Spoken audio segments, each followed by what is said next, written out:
আসসালামু আলাইকুম। বাংলা সংবাদে সবাইকে স্বাগত জানাচ্ছি। আমি চিন্তিয়া হক। শুরুতেই সংবাদ শিরোনাম। শেখ হাসিনার দেশ ত্যাগের দৃশ্য দেখে খালেদা জিয়া কি বলেছিলেন জানালেন ডক্টর জাহিদ হোসেন।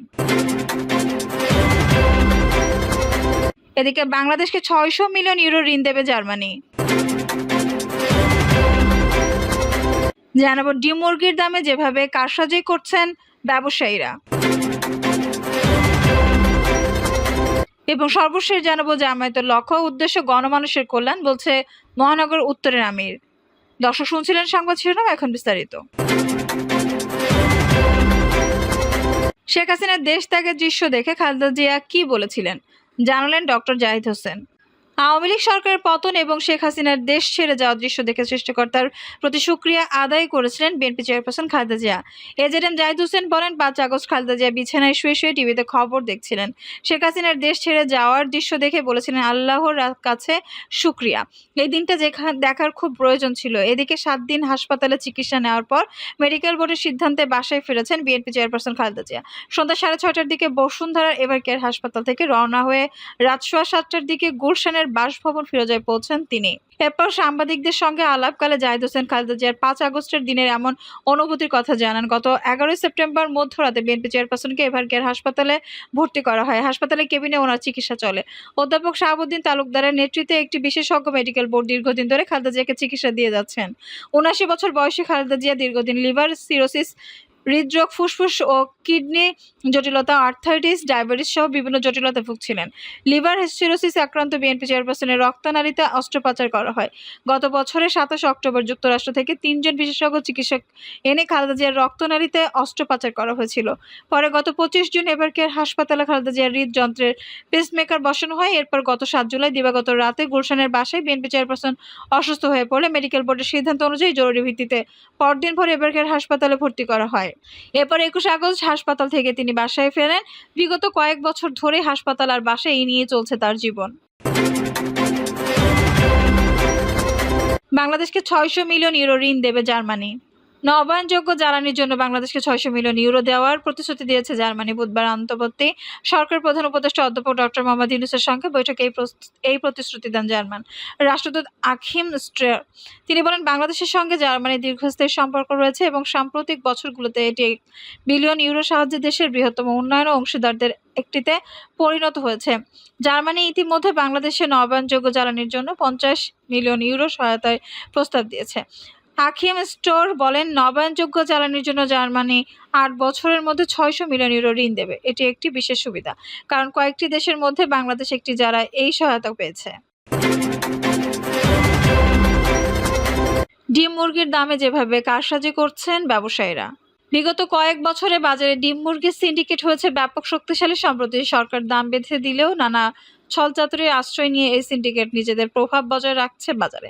চলতি সপ্তাহে কৃষি বিপণন অধিদপ্তর দাম বেঁধে দিয়েছে ফার্মের মুরগির ডিম এবং ব্রয়লার ও সোনালী মুরগির। কৃষি অধিদপ্তর দাম বেঁধে দেওয়ার আগে যৌক্তিক দাম নিয়ে পোল্ট্রি খাদ্য সংশ্লিষ্ট বিভিন্ন সংস্থা ও প্রতিষ্ঠানের সঙ্গে নানামুখী আলোচনা হয়েছে।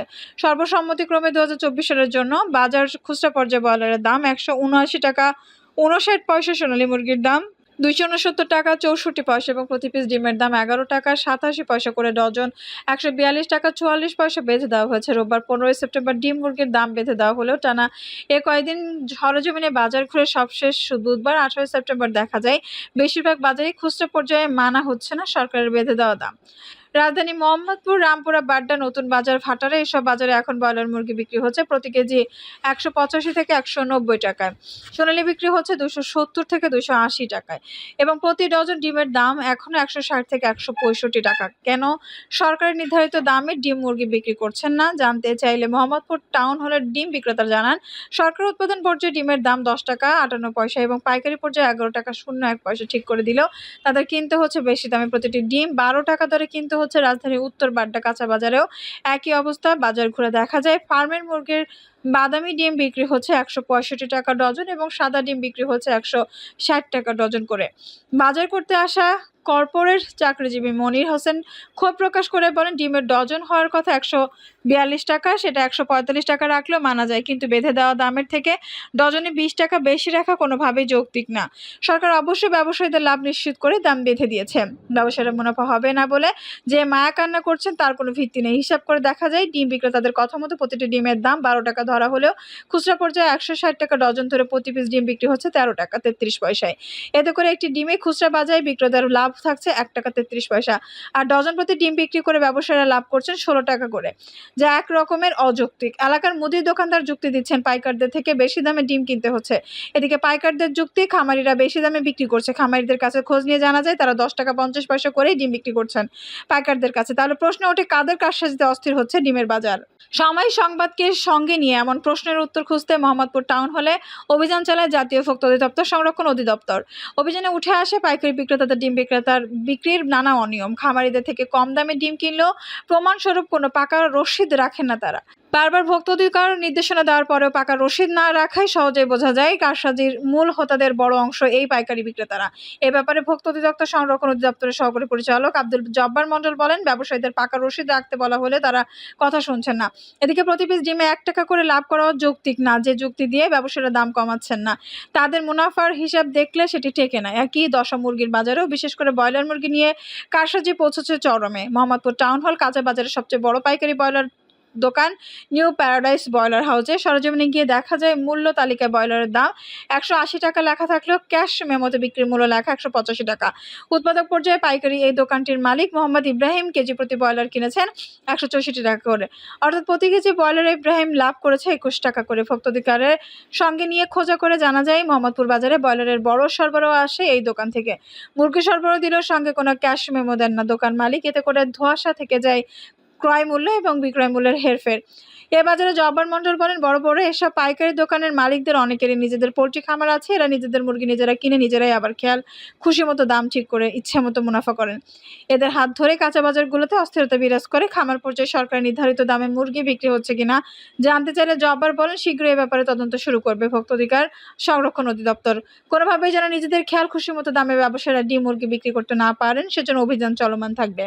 আশা করা যায় দ্রুত সময়ের মধ্যে প্রতিটি বাজারে সরকার নির্ধারিত দাম ডিম মুরগি বিক্রি হবে। ভোক্তাদের পক্ষ থেকে সম্প্রতি consumers associations of Bangladesh cap বুধবার 18 সেপ্টেম্বর এক বিবৃতিতে জানিয়েছে, অসাধু মজুতদারদের সিন্ডিকেট না ভাঙতে পারলে দাম বেঁধে দিয়েই কোনো বাজার নিয়ন্ত্রণ করা সম্ভব। আর বাজারে যে দামে বিক্রি হচ্ছে তার চেয়ে বেশি দাম নির্ধারণ করে দিলে অসাধু ব্যবসায়ীরা এর সুযোগ নেবে। অন্যদের প্রাণী সম্পদ ও কৃষি বিপণন অধিদপ্তর শুধুমাত্র দাম নির্ধারণ করে বাজার তদারকি না করলে বাজার আরও অস্থির হয়ে উঠবে এবং কর্পোরেট গ্রুপগুলো এই সুযোগে আবারও আঙুল ফুলে কলাগাছ হয়ে উঠতে পারে। ক্যাব বলছে, সরকারি দপ্তরে বড় বড় কর্পোরেট গ্রুপগুলোতে সুযোগ করে দেওয়ার কারণে সরকার উদ্যোগের সুফল প্রান্তিক পর্যায়ে পাওয়া যাবে না। দাম নির্ধারণ বা যে কোনো সংকট হলে শুধুমাত্র এই খাতের বড় কর্পোরেট গ্রুপগুলোকেই ডাকা হয়, প্রান্তিক ছোট ব্যবসায়ী ও খামারিদের ডাকা হয় না। দাম নির্ধারণ বা যে কোনো সংকট সমাধানে ক্ষুদ্র ব্যবসায়ী, প্রান্তিক খামারি, ভোক্তা, ব্যবসায়ী ও সংশ্লিষ্ট সব পক্ষকে নিয়ে সিদ্ধান্ত নেওয়ার আহ্বান জানিয়েছে ক্যাব। এছাড়া সরকারি দফতরগুলো দাম নির্ধারণের সময় বাজার থেকে পর্যাপ্ত তথ্য না নিয়ে যাচাই বাছাই ছাড়াই সিদ্ধান্ত চাপিয়ে দেন। সরকার পরিবর্তন হলে বিগত সরকারগুলোর আমলের দাম নির্ধারণের প্রচলিত পদ্ধতিতে অনুসরণ করে সিদ্ধান্ত নেবার কারণে কোনো সুফল আসছে না বলে দাবি ক্যাবের। শুধুমাত্র বাজারের দাম নির্ধারণ করে দিলেই হবে না, বাজারের সংশ্লিষ্ট রেগুলারিটি প্রতিষ্ঠানগুলো নিয়মিত বাজার তদারকি ও আইনের কঠোর প্রয়োগ নিশ্চিত করতে হবে। বাজারে সিন্ডিকেট ভাঙতে প্রয়োজনে বাজার তদারকির পাশাপাশি উৎপাদন খরচ কমিয়ে স্থানীয়ভাবে সরবরাহ বাড়তে উদ্যোগী হতে হবে, জানায় সংগঠনটি।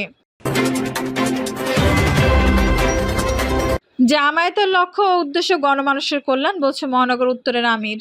জামায়াতের লক্ষ্য উদ্দেশ্য গণমানুষের কল্যাণ ও মুক্তি বলে জানিয়েছে দলটির কেন্দ্রীয় নির্বাহী পরিষদ সদস্য ঢাকা মহানগর উত্তরের আমির মোহাম্মদ সেলিম উদ্দিন। তিনি বলেন, বিষয়টি মানুষকে বোঝাতে পারলেই তারা জামায়াতের দাওয়াত গ্রহণ করবে। এক্ষেত্রে জোর জবরদস্তির কোনো সুযোগ নেই। শুধু আল্লাহকে রাজি খুশি করার জন্য আমাদের দিনের পথে বিরামহীনভাবে কাজ করতে হবে। এ সময় সেলিম উদ্দিন বলেন, একটি সফল আন্দোলন ও গণবিপ্লবের মাধ্যমে গত 5 আগস্ট দেশ স্বৈরাচার, ফ্যাসিস্ট ও অপশাসন দুঃশাসন মুক্ত হয়েছে। ফলে জনগণের মধ্যে নতুন আশাবাদের সৃষ্টি হয়েছে। আর এই আন্দোলনে ছাত্র জনতার সঙ্গে জামায়াত ইসলামীও ঐতিহাসিক ভূমিকা পালন করেছে। ফ্যাসিবাদ বিরোধী সব রাজনৈতিক শক্তি ও দেশের সব শ্রেণী পেশার মানুষ এই ঐতিহাসিক বিজয়ের অংশীদার। আন্দোলনে আপোষহীন ভূমিকা কারণে সাধারণ মানুষের মধ্যে জামায়াতের গ্রহণযোগ্যতা ও স্বীকৃতি আগের তুলনায় অনেক বেড়েছে। অপপ্রচার ও ভুল বোঝাবুঝি বৃত্ত থেকে বেরিয়ে এসে মানুষ জামায়াতকে নিয়ে নতুন করে ভাবতে শুরু করেছে।